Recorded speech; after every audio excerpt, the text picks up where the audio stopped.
श्वेतहस्ती समारूढ़ा श्वेतांबरधरा शुचिः महागौरी शुभदद्यान् महादेवी प्रमोददा। माँ को प्रसन्न करने के लिए नवरात्रि में यह जो अष्टमी तिथि का दिन है सबसे महत्वपूर्ण दिवस है। और इस व्रत को जो नवरात्र व्रत नहीं भी कर पा रहे हैं, मात्र अष्टमी तिथि के व्रत को कर लें तो पूरे नवरात्र का फल उन्हें मिल जाता है। आप सभी का बहुत बहुत स्वागत है लाइव सिटीज के चैनल में और मैं हूं आपके साथ रिया। आज हमारे साथ आचार्य गोखलेश शास्त्री जी मौजूद है। तो शास्त्री जी, सबसे पहले तो आपका बहुत बहुत स्वागत है हमारे चैनल में। राधे राधे, सभी भक्तों को जय माता दी। माँ दुर्गा के 9 स्वरूपों की पूजा की जाती है, जिसमें 8वें स्वरूप की बात करें तो महागौरी की पूजा होती है। इस दिन विशेष महत्व है। तो मैं आपसे आज जानना चाहूँगी कि माँ गौरी की पूजा करने के समय किस बात का ध्यान रखें ताकि महागौरी जो है प्रसन्न हो, भक्तों पर अपना आशीर्वाद बनाए रखे, धन धान्य की प्राप्ति हो लोगों को। महागौरी माँ अष्टम दिवस नवरात्र में आती हैं जी। और महागौरी का स्वरूप क्या है? जब माँ पार्वती भगवान शिव के तपस्या में, भगवान शिव की प्राप्ति करने के लिए उनके तपस्या में निराहार रहकर वर्षों तक रत हो गईं, उनका शरीर श्यामल हो गया। भगवान शिव आए, प्रसन्न हुए, आशीर्वाद दिए और गंगा जल से उनके शरीर को पावन किया।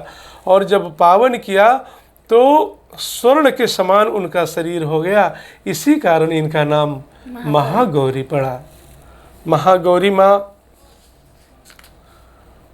की पूजा अष्टम दिवस करना चाहिए। इनका ध्यान मंत्र है श्वेतहस्ती समारूढ़ा श्वेतांबरधरा शुचिः महागौरी शुभदद्यान् महादेवी प्रमोददा। यह ध्यान मंत्र है। इसी मंत्र से महागौरी का ध्यान करें। और बीज मंत्र की बात करें तो ओम ऐं ह्रीं क्लीं महागौरिये नमः, इस मंत्र का जप भी करें और माँ का पूजन करें और इस दिन रात्रि में जागरण करें। इसका बड़ा महत्व है जी। महा अष्टमी व्रत के दिन जागरण करने का अलग ही महत्व है। जागरण करने मात्र से 9 दिवस पर्यंत व्रत का फल प्राप्त होता है। तो जो व्रत में नहीं भी रहे उन्हें भी चाहिए कि इस रात में जागरण अवश्य करें। अगर हम व्रत की बात ही कर रहे हैं तो बहुत से लोग होते हैं कि प्रथम दिन, जिस दिन माँ शैलपुत्री की पूजा की जाती है, उस दिन उपवास रखते हैं और फिर 8वें दिन महागौरी जी की जिस दिन पूजा होती है तो उस दिन व्रत रखते हैं। तो अगर और बहुत सारे लोग ये भी हैं कि निर्जला व्रत भी रखते हैं अष्टमी तिथि को। तो ऐसे में मैं चाहूँगी कि इसका महत्व क्या है वो भी आप बताएं और लोग कैसे व्रत रख सकते हैं वो भी बताएं। माँ को प्रसन्न करने के लिए जी नवरात्रि में यह जो अष्टमी तिथि का दिन है सबसे महत्वपूर्ण दिवस है जी। इस दिवस प्रयत्न पूर्वक शुद्ध होकर के निर्जला रह कर के करे तो बहुत उत्तम है। और इस व्रत को जो नवरात्र व्रत नहीं भी कर पा रहे हैं, मात्र अष्टमी तिथि के व्रत को कर ले तो पूरे नवरात्र का फल उन्हें मिल जाता है।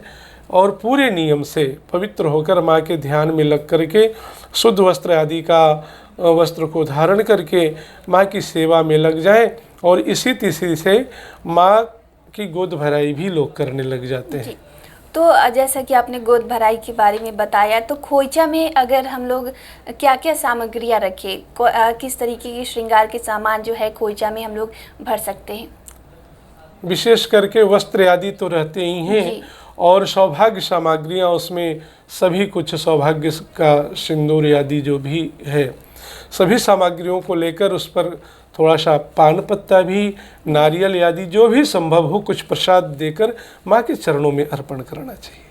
आचार्य जी, मैं आपसे ये जानना चाहूँगी कि जिस दिन नवरात्रि में खोइचा भरा जाता है 8वें दिन से शुरुआत होती है, तो इसका कोई शुभ मुहूर्त भी होगा या फिर हम किसी भी समय अगर चाहें तो माँ की भक्ति में लीन होकर खोइचा भर सकते हैं?